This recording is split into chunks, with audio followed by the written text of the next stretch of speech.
자, 이제 우리 시간에, 성경 강독, 20번째 시간을 갖도록 하겠습니다. 이 시간에 20번째 시간에는 계시록 16장 1절에서 11절까지인데요. 계시록 16장도 두 부분으로 나누어 볼 수가 있습니다. 21절까지인데, 16절까지는 그 여섯 대접이 쏟아지는 그러한 어떤 그 내용들이, 그리고 쉽게 말하면 그 여섯 대접들이 쏟아지면서 나타나는 그런 어떤 재앙. 그리고 17절부터 21절까지는 마지막 7번째 대접이 쏟아지면서 나타나는 하나님의 진노에 대한 어떤 그 재앙. 그리고 이제 17장으로 넘어가면서 그 7번째 대접에 대한 6번째, 7번째에 대한 그런 어떤 내용들이 또 자세하게 들어있는데요. 오늘은 11절까지 6번째 대접이 쏟아졌습니다 라고 하는 부분까지 그 내용의 또 일부분만, 그리고 나머지 부분은 이제 다음 시간으로 넘겨서 생각을 해보도록 하겠습니다. 자, 우리가 대접에 대해서 7대접을 보기 전에 나팔과 이렇게 비교를 해보면 거의 비슷합니다. 쉽게 말하면 첫 번째 나팔, 첫째 나팔은 땅에다가 쏟아졌죠. 땅에 대한 재앙인데 대접도 땅에다 쏟았습니다. 그 다음에 두 번째 나팔은 바다에 대한 어떠한 재앙이 나타나는데 대접도 두 번째 대접도 바다에 쏟았죠. 그 다음에 셋째 나팔은 강에 대한 어떤 재앙이었는데 대접도 강에다 쏟습니다. 넷째 나팔은 천체, 넷째 대접도 천체. 다섯째 나팔은 사단에게 어떤 심판을, 그리고 다섯째 대접도 사탄에게 쏟고, 여섯째 나팔은 유브라데 강에 쏟았는데, 재앙이 나타났는데요. 역시 6번째 대접도 유브라데 강에 쏟았고, 그리고 7번째 나팔은 하늘에 떨어졌고, 여기는 공중에 쏟았고, 이렇게 보면, 거의 똑같죠? 거의 비슷하다라고, 비슷하다라는 말보다는 거의 똑같다라고 이렇게 표현할 수 있는 그런 내용들입니다. 그래서 이러한 내용들을 우리가 보면, 나팔 재앙 이어서 대접 재앙, 연이은 것이 아니라, 이것을 반복적으로 다시 조금 더 다른 면을 조금 더 자세하게, 조금 더 명확하게 이렇게 설명하는 것이구나, 라고 하는 것을 알 수가 있겠죠. 자, 그러면 1장부터 한번 봅시다. 이제 15장에서는 구속받은 자들에 대한 그 하나님을 찬양하는 내용들이 쭉 들어 있었음과 같이, 이제 16장에서는 이제 그때 15장에서는 이제 거기에서 7 천사가 7개 대접을 각기 하나씩 이렇게 딱 받았다라고 하는 것만 나왔죠. 그러면서 이제 그 대접을 나눠준 천사가 이렇게 이제 음성을 말하죠. 나는 누구? 사도 요한이죠. 나는 또 큰 음성이 성소에서 7 천사에게 다음과 같이 말하는 것을 들었습니다. 이제 각기 나가서 한 사람, 이거 뭐 사람이 아니죠. 천사 하나하나씩 나가서 하나하나씩 첫 번째 대접을 쏟아라, 두 번째 천사라 두 번째 대접을 쏟아라, 뭐 이렇게 순차적으로 이제 대접을 쏟는, 그리고 거기에 대한 재앙이 나타난, 그리고 그 의미가 무엇인지를 이제 우리가 배워가는 것이겠죠. 각기 나가서 하나님의 진노가 담겨있는 7대접을 땅 위에 쏟아라 라고 이렇게 했습니다. 그래서 우리가 지금까지 말씀드렸던 것이 뭐냐면 연이어서 오는 재앙이 아니라 반복한다. 인의 재앙을 다시 한번 설명한 것이고, 나팔의 재앙을 다시 한번 설명하는 그런 것으로 우리가 생각해 볼 수 있다라고 하는 것입니다. 그래서 7 나팔의 재앙은 그 7째 나팔과 지금 나오는 7째 대접과 순서가 비슷하다라고 하는 것을 우리가 보았죠. 그러면 이제 2절부터는 첫째 대접을 쏟는 천사가 이제 나타나죠. 그래서 첫째 천사가 성소에서 나와서 대접에 든 것을 땅 위에 쏟았습니다라고 했습니다. 땅 위에 쏟았다라고 하는 것은 뭐요?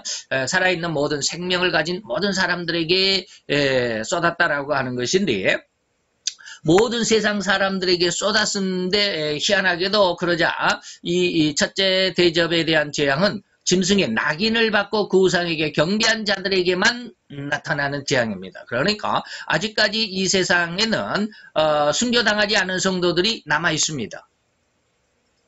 휴거 해버렸다라고 하면, 이제 뭐, 우리가 흔히 말하는 휴거서를 주장하는, 분들에 의하면, 이제, 준비가 다 된 성도들은, 다 휴거되고, 준비가 안 된 성도들이 남아서 고통을 받게 된다라고 그러는데, 그러지 않습니다. 나중에 이제 18장까지 가보면, 18장에 보면, 뭐라고 그러느냐면, 이렇게 기록이 되어 있습니다. 뭐라고 그러느냐면, 18장을 제가, 이렇게, 구절을 해놨는데 어디서 나온지 모르겠네. 그들의 죄에 참여하지 말라. 그들의 받을 재앙을 받지 말라라고 하는 그런 말씀이 있죠. 그런 말씀과도 같이 아직은 그들 속에 하나님의 성도들이 덜 된 신앙이 아니라 하나님께서 예비하신 성도들이 아직도 그들 속에 있고 그들이 아무리 흉악하다 할지라도 그리고 그들의 흉악한 그 모든 뭐라 그럴까 권세 아래 굴복하지 말고 그들의 또한 그러니까 굴복한다면 그들에게 소속되지 말고 그들이 받을 재앙도 또한 받지 말라라고 하는 간절한 하나님의 간곡한 부탁이 있죠. 그래서 여기에서 보면 우상에게 경배하는 자들, 다시 말하면 저 그리스도에게 소속된 자들이죠. 우상에게 경배했다라고 하는 것은 그들에게 굴복을 했다. 그들에게 소속이 됐다. 그들과 함께 동조하기로 했다라는 그런 의미죠. 표를 받았다라고 하는 의미입니다. 그래서 표는 어떠한 어떤 현실적으로 주사기에다가 의사들이 이렇게 주사바늘에다가 베리칩을 씹는 그러한 것이 표가 아니라 여기서 절을 했다. 그들에게 동조를 했다. 그들의 명령에 순종을 했다라고 하는 것은 그들과 한 패가 됐다. 한 편이 됐다라고 하는 그런 의미다라고 하는 것이죠. 그래서 모든 성경들의 내용들을 쫙 보면 전부 다 그런 어떤 의도가 담겨 있습니다. 베리칩을 손에 받았다. 이마에다가 손을 베리칩을 꽂았다. 이게 아니라 그들에게 동조했다. 다시 그들에게 우상에 절을 했다. 마치 다니엘서의 3장에서 보면 다니엘이 세 친구에게 그 우상에게 느부갓네살 왕의 그 신상에게 절을 하라라고 그러잖아요. 그러니까 안 했더니 풀무불에 집어넣었다. 이런 내용들이 나오잖아요. 그런 것처럼 이 우상에게 절을 하지 않으면 누구든지 또 몇이든지 그거 다 죽인다라고 하는 내용이 13장에 있었습니다. 그래서 여기 나오는 18장 4절, 계시록 18장 4절에 하나님께서 저들의 그 죄악, 다시 말하면 우상에게 절을 하고 그들에게 동조하고 그들에게 절을 함으로 인해서 그들에게 동조함으로 인해서 내가 어떠한 이권을 좀 얻고 세상에서 조금 지금 이 어려움, 또 고통스러움, 이 괴로움을 잠시 피하고자 하는 그런 어떤 모습들, 이러한 상황 속에 빠지지 말라라고 하는 것이죠. 요즘에 이제 참 뭐라 그럴까, 영화상에 보면, 영화 같은 데 보면 그러죠. 이제 우스꽝스러운 어떤 코미디 같은 데 보면 나는 절대로 그거 못해 하다가 아주 그냥 강력하게 너 이거 안 하면 너 이게 내 보낸다 그러면 해야죠. 이렇게 하는 그런 내용들이 조금 있죠. 이런 내용들을 이렇게 보면 바로 이것이 그들에게 소속되는 것이고 그들에게 굴복하는 것이고 그러므로 인해서 내게 오는 엄청나게 내가 크다라고 엄청나게 고통스럽고 괴롭다라고 생각하는 그 불이익을 잠시 피하고자 하는 그러나 그 순간을 모면하고자 했지만 그 순간을 모면을 할 수 있을지는 모르지만 그 기간이 3년 반밖에 안 되는 짧은 기간이고 그 이후에는 예수님의 재림으로 엄청난 그 하나님의 진노와 징계 그리고 처벌이 기다리고 있기 때문에 이것을 우리가 많이 기억을 하고 생각하고 있다면 3년 반이라고 하는 그 기간을 우리가 참아낼 수도 있고 참아냄으로 인해서 하나님의 그 어떤 결과에 대해서 큰 상급을 얻을 수도 있는 그러한 신앙의 모습으로 성장해 가야 되고 준비를 해 두어야 된다라고 하는 것이죠. 그래서 계시록 18장에 바로 하나님께서 그들의 죄에도 참여하지 말고 그리고 그들이 받을 재앙에도 동참하지 말라라고 이렇게 말씀하시는 그런 은혜의 말씀을 볼 수가 있다. 자, 무섭고 독한 종기가 났습니다. 다시 말하면 이제 사단의 표, 다시 말하면 사단에게 소속된 적그리스도에게 소속된 그런 사람들에게는 다시 말하면 그들에게 굴복하고 그들에게 이제 절을 했다라고 여기서는 이제 경배했다라고 하는 말로 나오지만 이러한 상황에 있는 사람들에게는 무섭고 독한 종기가 생겨났다라고 하는 것이죠. 독한 종기라고 하는 것은 뭐냐면 그것이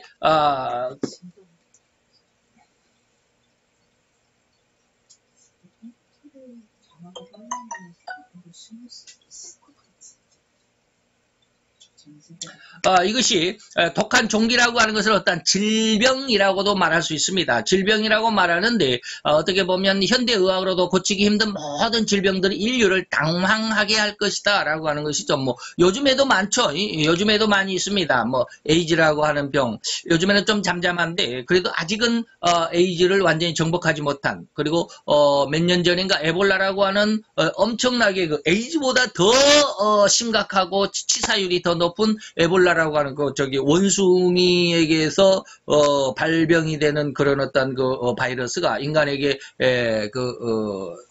전염이 돼가지고 저 아프리카에서 엄청나게 많은 사람들이 피해를 입었죠. 그리고 뭐 한 2, 3년 전에 메르스라고 하는 독감이 아주 유행을 했죠. 이거는 또 낙타 감기, 이 낙타가 걸리는 감기 바이러스에 의해서 또 사람이 전염됨으로 인해서 또 상당히 많은 사람이 우리나라에서도 아마 피해를 당하는, 그리고 또 예전에는 광우병, 소의 어떤 그 뇌가 구멍이 송송송 뚫리는 그런 어떤 그 질병이, 소에만 걸리는 병이 또 사람에게 또 전염이 돼가지고 뭐 많은 숫자는 아니었겠지만 또 어떤 사람들이 이러한 광우병으로 희생을 당하는 그런 일들이 많죠. 있었죠. 그런 일들이 바로 이러한 현대의학으로도 고칠 수 없는 참으로 희귀한 그런 질병들이 자꾸 나타나는 이런 모습이 되기도 합니다. 그다음에 둘째 천사죠. 이제 둘째 천사가 대접에 든 것을 바다에다 쏟았습니다. 첫 번째는 이제 땅에다 쏟았는데 바다에다 쏟았습니다. 그러자 바닷물이 죽은 사람의 피같이 되었다. 바다에다 쏟았다라고 하는 것은 이제 나중에 우리가 계시록 18장에 가보면 바다를 중심으로 해서 살아가는 사람들, 다시 말하면 바다를 중심으로 살아가는 사람들은 뭐예요? 배를 가지고 운영하는 사람들이죠. 그러니까 배를 가지고 크루즈선, 다시 말하면 여행객들을 실어 나르는 그러한 사업을 한다든지, 또 뭐 유조선이죠. 기름을 실어 나르는 그런 유조선업자라든지, 아니면 또 이제 그 물건을 싣고 나르는 그런, 이제 이것은 상선이라고 그러죠. 상선이라든지, 다시 말하면 배를 우리는 모든 사람들과 함께 그 배로 말미암아 또한 먹고 사는 사람들, 다시 말하면 배 승무원들, 그러죠. 배에 타는, 뭐 선장 혼자만 큰 배를 그렇게 운영할 수는 없죠. 그러니까 수많은 사람들이 그 배 안에 종사하는 그 승무원들이 있습니다. 그들. 그 다음에 그 배가 이제 만약에 상선이다 그러면 배가 부두에 접안에는 뭐 물건을 다 내려놓죠. 근데 물건을 내려놓는데 물건 혼자 지가 알아서 이렇게 척척 내려주고 또 싸주고 그러지 않죠. 사람들이 다 끌어내려야 되고, 사람들이 또 다 이렇게 배분해가지고 다 또 보내야 되고, 그러니까 그 배에서, 배가 한 척이 있으면 그 배에서 주변에 있는 사람들이 상당히 많습니다. 그 사람들, 다시 말하면 부두 노동자들이죠. 부두 노동자들입니다. 하역 뭐 하는 사람들.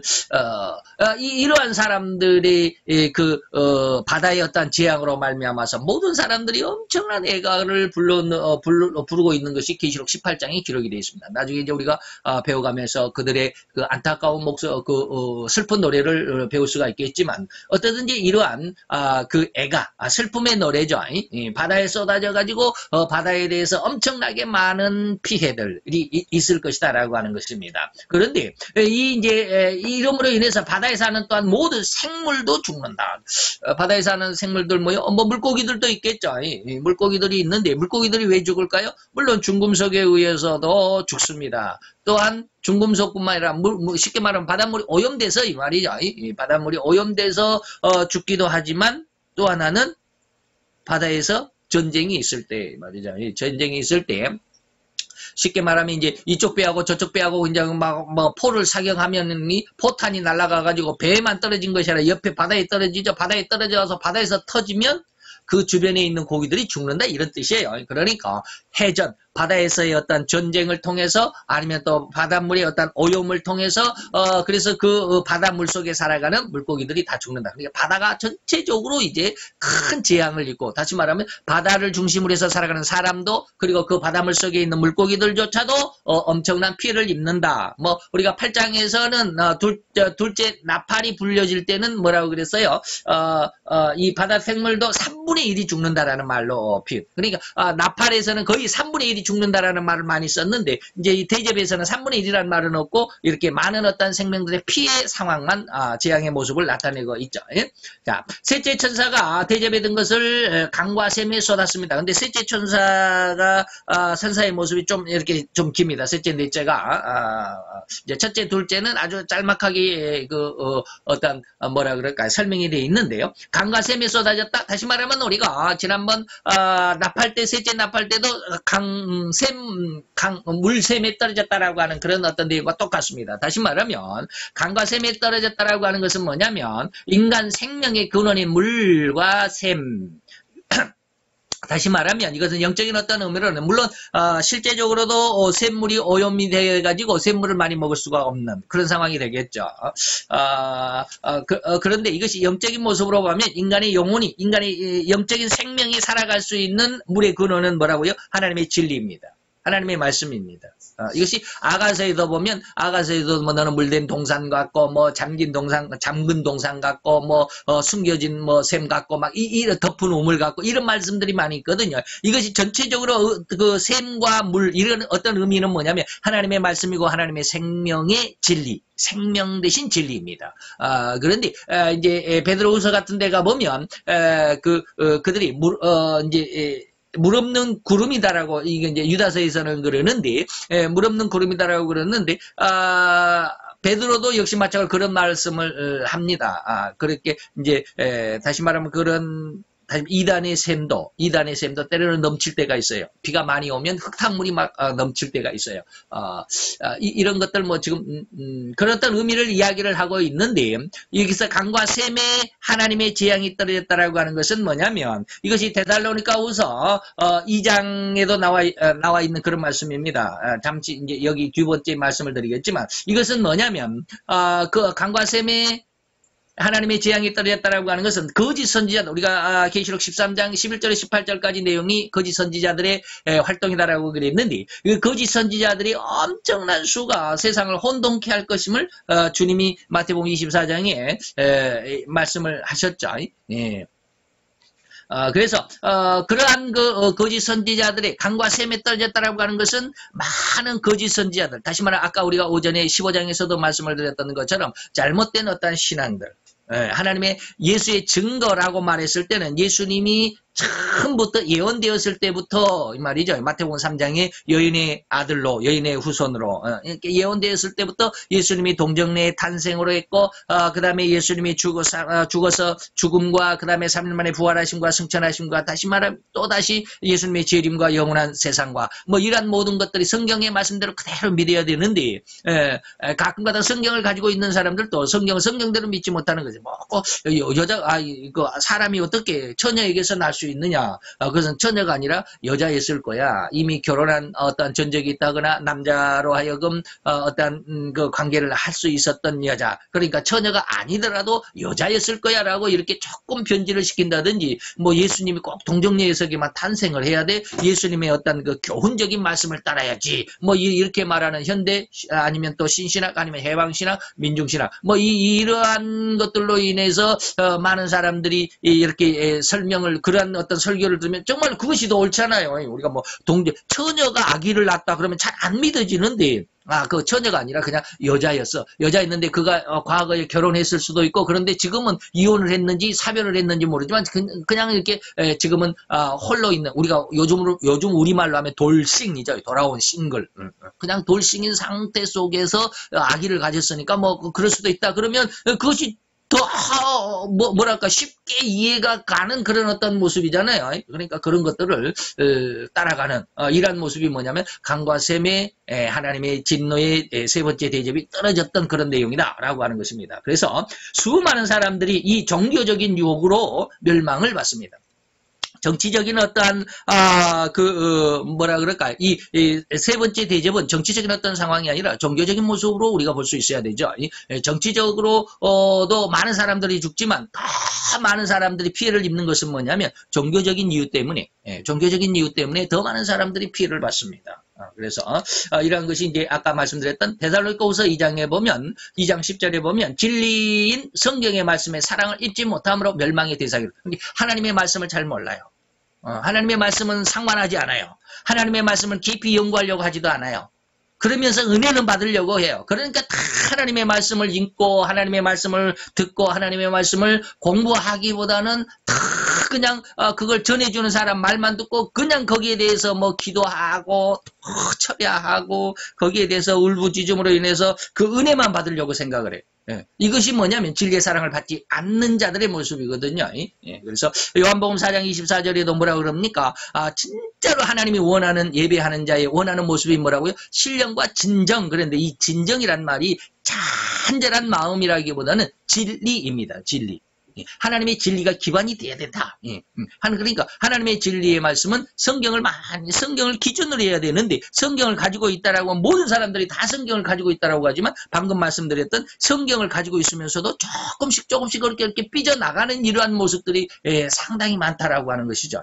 그렇기 때문에 진리의 사랑을 받는다라고 하는 것은 뭐냐면 하나님의 진리가 엄격하게 기준을 딱 세우고 그 기준 안에 정확하게 우리가 서 있어야 된다라고 하는 것이죠. 그러다 보니까 오늘 데살로니가후서 2장 10절의 말씀에서 진리의 사랑을 받지 않는다라는 말씀은 그 진리를 조금씩 어글려가는 거예요. 근데 이것을 사람의 어떠한 이성, 사람의 어떤 어떤 느낌, 사람의 어떤 생각, 사람의 어떤 학문을 가지고서는 절대로 이것을 구분해내지 못합니다.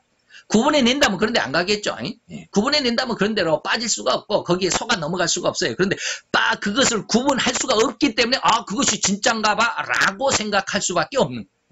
그래서 인간의 어떤 육체 예수님께서도 혈육으로나 육정으로도 알지 못하는 것이다 라고 이렇게 예수님이 베드로에게 말씀하신 것도 있지만 어쨌든지 우리가 이 감과 셈에 떨어지는 세 번째 이 대접의 이 재앙이라고 하는 것은 어마어마한 어떤 결과를 나타내기도 하지만 그것이 너무너무 신비한 영적인 것이기 때문에 우리 인간들이 거의 알지를 못합니다. 그렇기 때문에 거기에 대한 피해도 어마어마하게다. 그래서 예수님도 마태복음 24장에 수많은 그런 거짓 선지자에게 피해를 입는다. 할 수만 있으면 믿음을 가지고 있는 자들도 거기에 휩쓸려서 다 멸망의 길에 빠질 수밖에 없다라고 예수님도 말씀하셨죠. 그만큼 이 비진리가 그만큼 거짓 선지자들의 이 말의 이 능력이라고 하는 것이 어마어마하다라고 하는 것이죠. 자, 나는 물을 주관하는 이 천사가 이렇게 말하는 것을 들었습니다. 지금도 계시고 전에도 계셨던 거룩하신 분이시여 주께서 내린 이 심판은 정당하십니다. 지금도 계시고 지금 현재죠. 전에도 계셨다. 과거죠. 그리고 미래는 뭐 이미 이때는 이루어져 버린 상황이잖아요. 이루어져 버린 상황. 다시 말하면 현실이 되어버렸기 때문에 미래가 없어요. 다시 말하면 천국은 미래가 없어요. 현실뿐이에요. 영원히 현실뿐이에요. 그런데 여기에서는 이제 과거에 있었다는 말은 이 세상에서도 계셨고 지금 현재 이것은 이제 예수님이 재림 상황의 모습을 나타내고 있기 때문에 그 재림 상황의 직전에 그 모습이기 때문에 미래는 이미 이루어져 있는 현실이 되어버린 그런 상황이기 때문에 두 가지밖에 없어요. 지금, 전, 그리고 앞으로는 없잖아요. 그래서 예수님의 모습은 거룩하신 하나님이고 그 예수님의 심판은 뭐하다? 정당하다라고 하는 것이죠. 그래서 데살로니가후서 방금 2장 10절에 말했지만 진리의 사랑을 받지 못함으로 인해서 불의의 모든 속임들이 엄청나게 교묘하고 정말로 진짜 같은 정확한 하나님의 진리의 말씀의 기준, 정확한 하나님의 진리의 말씀의 뿌리가 없으면 다 속아 넘어가는 말씀이 데살로니가후서 2장 10절입니다. 모든 불의의 모든 속임입니다. 불의의 모든 속임으로 멸망하는 자들에게 임하게 될 테니 이는 저희가 진리의 사랑을 받지 아니함으로 구원함을 얻지 못한다라고 하는 것이죠. 그래서 이러한 자들, 이런 아주 우리는 정말 제가 늘 말씀을 드리지만 마태 7장 22~23절에 보면 23절에 예수님께서 나 너 몰라 너 지옥으로 가야 돼 라고 하신 말씀의 의미가 뭐예요? 그 22절에서는 정말로 그 선지자들도 자기가 정말로 그것이 진리인 줄 알았어요. 자기는 정말로 그것이 옳고 헌신하는 것이고 그것이 정말로 충성한 것이고 하나님의 이름에 결코 흠이 되지 않는 정말로 온 일생을 온 정성을 온 열성을 다해서 하나님 앞에 충성을 했는데 결과적으로 하나님께서 판단하시기는 그것은 불법이야 라고 말할 수밖에 없었던 그 어떤 아주 교묘하고 아주 작은 그런 어떤 그 잘못된 이탈한 그 모습들을 우리가 어떻게 발견하겠느냐 이 말이에요. 이런 것들은 이제 계속해서 여러분들에게 말씀을 드리지만 보혜사의 3대 사역의 은혜가 없으면 이것을 발견할 수가 없어요. 느낄 수도 없어요. 그렇기 때문에 예수님 앞에 가서까지 예수님 앞에 자기 자신을 자랑할 수밖에 없는, 그것이 잘못된 것인데 자기는 그것이 옳다라고 생각하고 있기 때문에 정말 예수님 앞에 내가 예수님의 이름으로 선지자의 노릇을 했습니다. 많은 기적을 나타내고 능력을 나타내고 귀신을 쫓아내고 병든 자를 일으키고 얼마나 많은 능력을 행했습니까? 예수님 나 잘했잖아요. 막. 그런데 예수님은 그게 아니었다라는 거예요. 이러한 모습이 불의의 모든 속임이라고 하는 거예요. 이런 것들을 가만히 깊이 생각해 보면 우리가 얼마나 세상에 지금 마지막 시대는 다 예수님이 아까 제가 예수님이 마태복음 24장 말씀을 인용을 했던 것처럼 할 수만 있으면 믿는 자라도 유혹하여 현혹해서 멸망으로 끌어가려고 하는 그 사단의 아주 교묘함을 과연 누가 알겠느냐. 이런 걸 자꾸 이야기를 하면 사람들이 다 이거 백 목사 너만 잘났다라고 그런 이야기를 자꾸 하니까 좀 그래요. 그렇지만 그러한 모든 것까지 하나님은 아주 칼날나갑게 정확하게 우리가 계시록 11장에 갈대와 같은 청량하는 잣대를 그랬는데 이 자에 딱 들어맞아야 됩니다. 자에 딱 들어맞지 않고 1mm라도 넘어가면 그것은 완전히 불법이 되는 것이잖아요. 불법이 되는 것이죠. 자, 6절입니다. 저들은 계속해서 이거 지금 세 번째 대접에 대한 내용이죠. 물과 샘에 떨어진 하나님의 셋째 재앙의 모습이 너무나도 심각하기 때문에 상당히 깁니다. 저들은 주님의 성도들과 예언자들을 죽였다. 그죠? 불의의 모든 속임으로 물과 강과 샘물에 떨어졌는데, 다시 말하면 오염된 물을 마신 자들, 다시 말하면 이단의 어떠한 생각과 사상과 이단의 어떠한 모습이, 그냥 우리가 여기서 이단이라고 말하면 쉽게 이단이다라고 어떻게 받아들일지 모르지만 이것이 너무 교모하기 때문에 이것이 진짜 요한복음 16장에서처럼 이것이 정말로 하나님을 섬기는 진짜 종교적인 것이고 진짜 하나님을 섬기는 가장 훌륭한 예법이야 라고 말할 수 있는 거예요. 그런데 그것이 하나님 앞에 엄청난 이단의 모습이었다라고 하는 것이 요한복음 16장에도 기록이 되어 있습니다. 그래서 사람을 성도들을 교회에서 내쫓고 심지어는 죽이기까지 하면서 이렇게 너희들을 내가 교회에서 내쫓는 것, 그리고 너희들을 종교재판에 해부해서 너희들 이단이기 때문에 내가 너희들의 이단의 어떤 열매들을 더 이상 번져나가지 않게 하기 위해서 너희들을 사형에 처해야 돼 라고 하는 그러한 그들의 어떤 주장, 그들의 어떤 종교법, 그들의 어떤 그 성경을 지키는 예법, 이런 것들이 정말로 하나님 앞에 충성된 것이라고 자랑하고 외치고 그러지만 그것이 하나님 앞에 엄청난 반대적인, 하나님을 거역하는, 하나님을 오히려 거역하기보다는 공격하는 그러한 일이 될 것이다라고 하는 게 요한복음 16장의 내용들입니다. 그래서 성도들과 예언자들을 죽인다 이 말이에요. 이 성도들과 예언자들의 죽인 그 피가 어디에 있느냐면 나중에 17장에 나옵니다. 17장, 18장에 넘어가 보면 음녀가 아주 아름답게 차려입고 있는데 그 손에 황금잔이 들려있는데 그 황금잔 안에 무엇이 채워져 있어요? 성도들의 피가 채워져 있어요. 이제 이런 내용들이 계속 이제 이어지게 되죠. 자, 바로 이제 요한복음 16장 2절에 사람들이 너희를 추리할 뿐 아니라 교회에서 쫓아낼 뿐 아니라 때가 이르면 물은 너희를 죽이는 교회의 목사들이 거짓 목사들이지. 그러니까 교회 목사들이 아까 우리가 계시록 13장 11절 18절 내용 안에서 보면 누구든지 몇이든지 지네들 마음에 들지 않으면 다 죽인다. 그래서 이렇게 그 성도들을 죽이는 자가 생각하기를 이것이 바로 하나님을 섬기는 정확한 법이야 라고 그들은 생각하고 있다. 엄청난 아이러니가 아닐 수밖에 없는데 이런 것을 우리가 빨리 발견해낼 수 있어야 돼요. 지금이 지금이 구원 얻을 때이기 때문에 지금 하나님의 말씀에 많은 은혜를 받아야 이런 것들을 구별해낼 수 있어요. 그래서 이들 속에 참여하지 않고 이들의 받을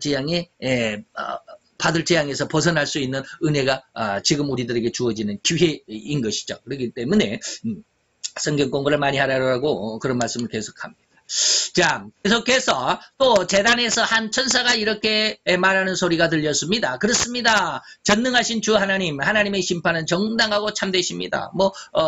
여기서는 설명드릴 필요가 있는 것들이 없죠. 하나님의 제단에서 한 천사가 예수님의 심판, 예수님의 재림과 예수님의 심판, 그것은 결코 호리만큼도 어그러짐이 없이 정확하고 명확하고 그렇게 해야만 옳고 이런 것이죠. 정당하고 참되시다라고 하는 그러한 그 선언을 다시 한번 합니다. 8절로 넘어갑니다. 이제 드디어 이제 8절에서 넷째 재앙이 나오는데 넷째 천사가 대접을 태양에다 쏟았습니다. 라고 그러죠. 태양에다 쏟았다라고 하는 것인데, 이 태양에 대한 재앙 여러분 아십니까?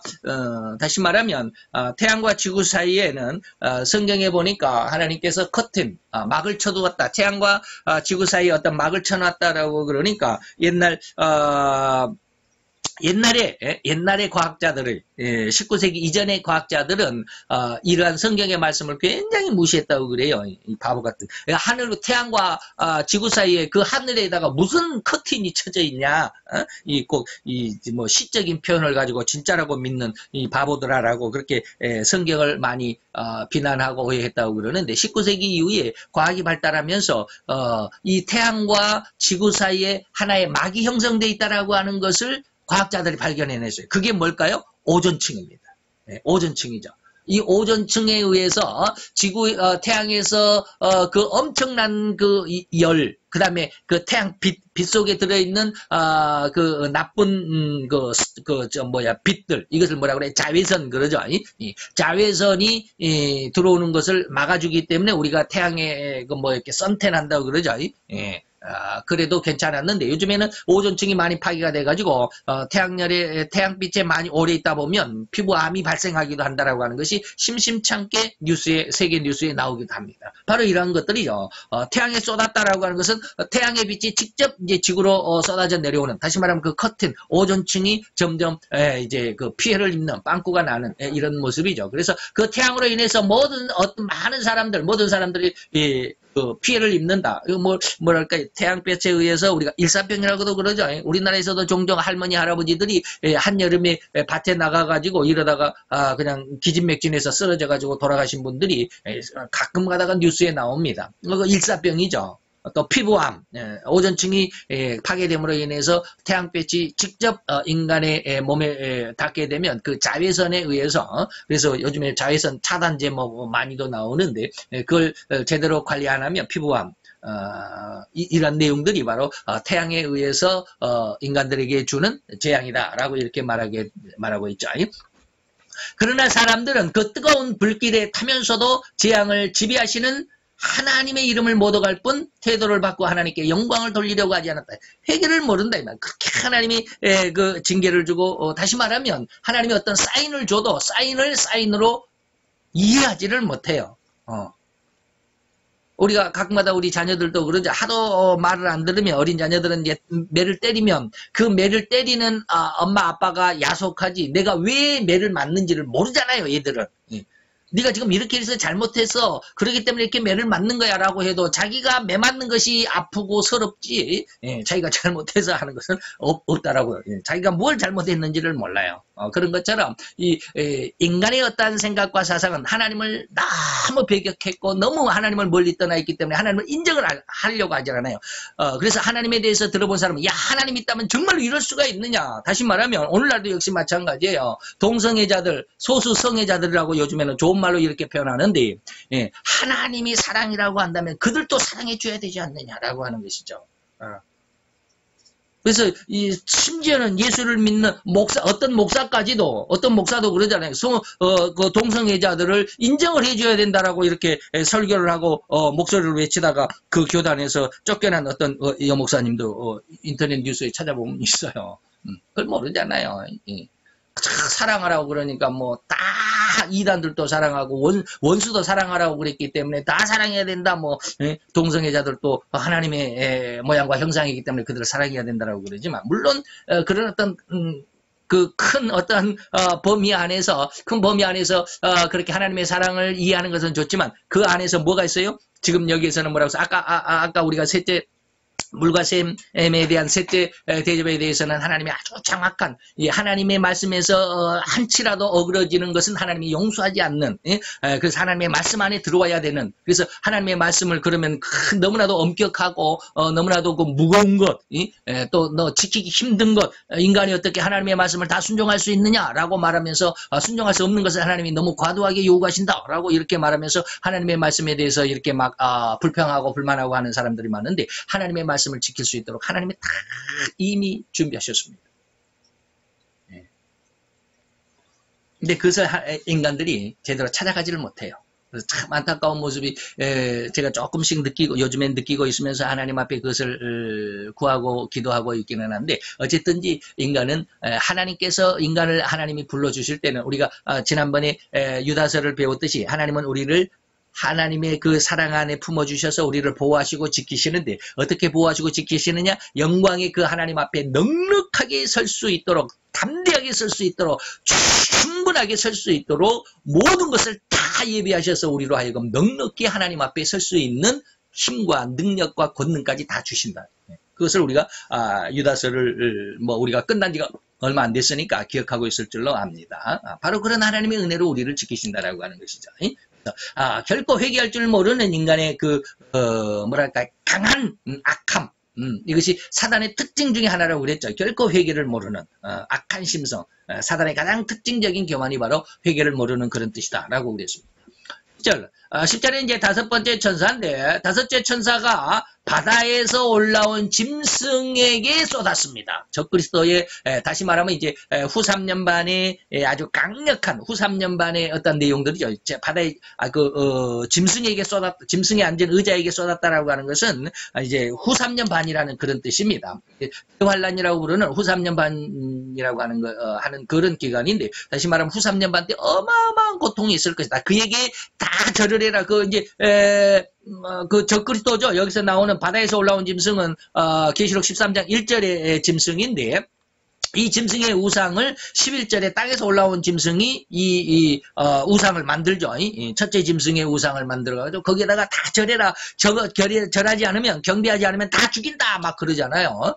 그러니까 거기에 절하면 우리가 잠시 우리가 지금 당장 내 목에 칼이 들어와가지고 이 칼을 벗어나기 위해서 그들에게 경배하면 이 칼이 벗어날지는 모르지만 3년 반 동안 어마어마한 고통을 당합니다. 성경에서 보면 한시 동안도 근심이 떠나지 아니하고 평안할 날이 없는 그런 모습으로 이야기를 하고 표현을 하고 있는데 어쨌든지 이 후 3년 반 때 그들에게 복종을 하고 그들에게 굴복을 하고 그들에게 의해서 그들에게 굴복함으로 인해서 그들에게 경배함으로 인해서 그들에게 주어지는 세상의 어떤 권세를 조금 누릴지는 모르지만 그 권세 누리는 것조차도 엄청난 고통과 고민이라고 그랬습니다.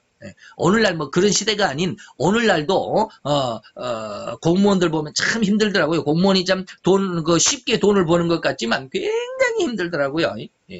위에서 그냥 뭘 해라 그러면 그걸 다 뭐 일반적인 어떤 회사원도 이제 그러지만 회사원들이 그것을 견디고 이겨내지 못하니까 다 막 사표를 내고 그러죠. 회사를 오래 다닐지를 못해요. 엄청나게 위에서 쪼아대거든요. 이거 해라 저거 해라. 또 불법적인 것도 그냥 막 하라고 강요를 하니까 그거 안 하려면 그거를 반대하고 그걸 안 하겠다라고 이렇게 뻗팅기면 쫓겨나잖아요. 그런 사람 몇 사람 있었잖아요. 지금 뭐 국정농단 사건 속에서 그런 사람 너 무슨 장관이 뭐 저 어디론가 좌천되고 막 그런 일들도 있었잖아요. 그들에게 복종하지 않으면 그런 어떤 피해를 당하니까 그 피해를 당하지 않기 위해서 그들에게 복종을 하면 내 마음이 갈등이 너무 심해. 이거 해서는 안 되는데. 이걸 하면 안 되는데. 그러면서도 어쩔 수 없이 뭐 우리가 흔히 말하는 우리말로 말하면 목구멍이 포도청이라고 목구멍이 거미를 줄 수가 없으니까 또 거기에 굴복을 하고 그들에게 따라가다 보면 오늘날처럼 그냥 막 뒤집어 놓으면은 다 걸려들잖아요. 그들의 날이 얼마 길지를 않지. 어쨌든지 이렇게 적그리스도의 후 3년 반도 큰 어떤 고통 고민입니다. 그래서 그 고통을 못 이겼다. 그 고통의 크기와 강도는 계시록 9장 5절에서 이미 우리는 5달 동안 정갈이 쏘는 고통이라고 그랬는데 그 5달은 뭐라고요? 절반이라는 거의 반죽음의 고통의 삶을 살아갑니다. 거기에 절을 해도 이 말이죠. 적그리스도에게 절을 하고 적그리스도의 어떤 표를 받아서 그들의 어떤 이권을 얻는다 할지라도 평안하게 살아간 것이 아니라 엄청난 고민 속에 살아갑니다. 그러지만 그들이 그 고통 속에 못 이겨서 백성들은 혀를 깨물고 스스로 목숨을 끊으려고 해도 죽음은 이미 그들을 떠나 있어요. 이때 당시에는 죽음은 없어요. 그리고 마지막에 이제 우리 오늘 배울 11절. 그리고 그 괴로움과 종기 아픔 때문에 하늘에 계신 하나님을 저주하였습니다. 하나님이 있으면 정말로 세상이 이랬어야 되겠습니까? 뭐 어떤 사람은 또 마태복음 24장에 예수님의 예언과도 같은 어떤 그런 내용을 우리가 적용을 해보면, 내가 예수를 얼마나 잘 믿었는데 내가 주의 성수를 빼먹었습니까? 11절을 빼먹었습니까? 그런데 내가 왜 이렇게 고통을 당해야 됩니까? 이런 사람도 부지기수로 많을 겁니다. 믿는 사람도 할 수만 있으면 그들을 유혹하여 멸망에 끌어들이는 사단의 관계가 얼마나 강교하고 얼마나 강력하고 얼마나 끈질긴지 이것을 느껴보지 않은 사람은 몰라요. 그래서 뭐 기도하는 사람이 왜 그렇게 힘들어하느냐라고 말하는 사람들도 없잖아 있겠지만, 기도하는 사람들에게 더 힘듭니다. 그것이 사단의 엄청난, 그리고 그 강력함이기도 하지만 끈질긴 거예요. 결코 기도하는 사람들을 가만 내버려 두지 않습니다. 계속해서 공격을 하기 때문에 그것을 이겨낼 수 있는 완전한 방어막을 갖추기 전까지는 엄청난 고난 속에 당합니다. 그래서 그런 어떤 상황 속에서 마태 7장 23절에 소속될 사람들이나 여기에서 말하는 마태복음 24장에서 예수님이 말하는 것처럼 믿는 자라도 휩쓸려 가는 그런 사람들은 아마 여기 계시록 16장 11절에 이 고통과 괴로움 속에서 하나님을 저주할지도 몰라요. 자기 믿음이 이미 사단 쪽으로 팔려갔다라는 사실조차도 몰라요. 이것이 참 안타까운 모습인데, 우리가 사사기에서 보면 삼손이라는 사람 너무나도 잘 알잖아요. 삼손이 그냥 막 그 드릴라에 의해서 유혹에 넘어가가지고 드릴라와 함께 조금 잠시의 쾌락을 즐기기 위해서 살았는데, 드릴라가 자꾸 그 힘의 근원을 묻잖아요. 그러니까 이렇게 저렇게 많이 거짓말을 해주고 다른 것을 알려주다가 너무 집요하게 당신의 힘의 근원을 알려주려고 계속해서 말하니까 할 수 없이 알려주잖아요. 내 머리카락을 잘라라. 그래갖고 머리카락을 잘란 다음에 이제 드릴라가 드디어 여기 적군이 왔습니다. 빨리 일어나세요. 그랬는데, 그때 당시에 그 성경 구절이 몇 장 몇 절인지는 잘 모르겠지만 뭐라고 하냐면, 하나님의 신이 떠난 줄을 몰랐더라. 삼손이 하나님의 신이 떠난 줄을 몰랐다. 오늘 여기서도 역시 마찬가지예요. 마태복음 24장이나 마태 7장이나 다 그런 거예요. 하나님의 영광에서 내가 벗어난 줄도 몰라. 그리고는 나는 그냥 하나님의 은혜 안에 있다라고만 생각해. 하나님의 능력 안에만 있고 하나님의 축복 안에 있다라고만 생각해. 이런 사람들이 하나님을 저주하게 돼요. 안타까운 모습이죠. 그러나 여전히 자기들의 악한 행위를 그 악한 행위라고 생각하지 못하기 때문에 회개가 없어요. 이런 모습이 다섯째 대접까지 내용이고, 이제 12절부터는 다섯째 내용이 조금 더 나오죠. 16절까지가 나오고 이제 여섯째, 일곱째 대접의 모습이 나오는데, 그건 다음 시간에 우리가 남겨두도록 하겠습니다. 기도하겠습니다. 할렐루야. 주님, 오늘도 주님의 귀한 사랑과 원총을 감사를 드리나이다. 주의 영광 앞에 있는 하나님의 귀한 아들과 딸들, 하나님의 말씀 속에서 각가지 하나님이 주시는